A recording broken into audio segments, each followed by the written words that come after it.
Assalamualaikum warahmatullahi wabarakatuh. Di sini saya akan menjelaskan tentang teks eksplanasi.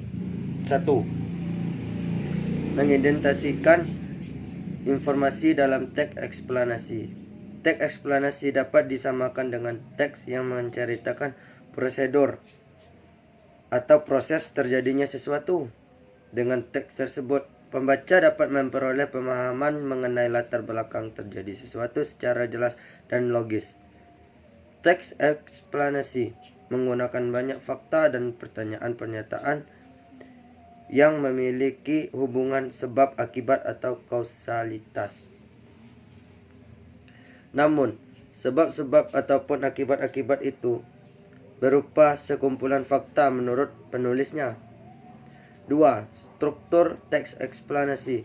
Teks eksplanasi memiliki struktur baku sebab bagaimana halnya jenis teks eksplanasi lainnya. Sesuai dengan karakteristik umum dari isinya, teks eksplanasi dibentuk oleh bagian-bagian berikut. A. Identifikasi fenomena atau phenomenon identification, mengidentifikasi sesuatu yang akan diterangkan. B. Penggambaran rangkaian kejadian atau explanation sequence,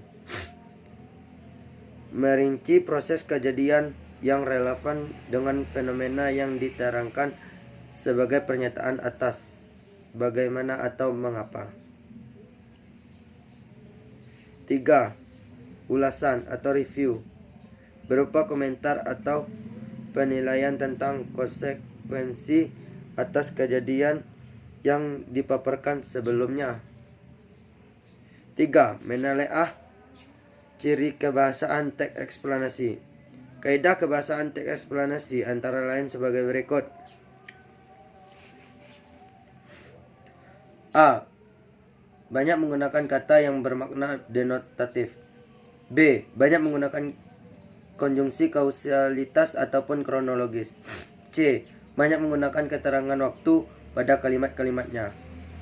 D. Banyak menggunakan kata ganti benda, baik konkret ataupun abstrak, seperti demonstrasi, banjir, gerhana, embrio, kesenian, daerah, dan bukan kata ganti orang, seperti ia, dia, mereka, oleh karena objek yang dijelaskannya itu berupa fenomena, tidak berbentuk personal atau non-human participation.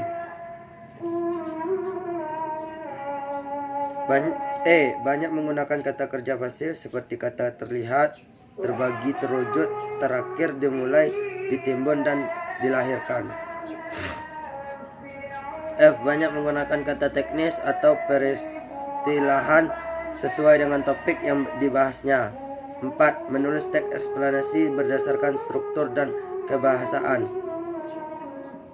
Adapun langkah-langkah penyusunannya adalah sebagai berikut, yaitu A. Menentukan suatu fenomena peristiwa dalam atau sosial budaya, misalnya peristiwa alam gempa bumi.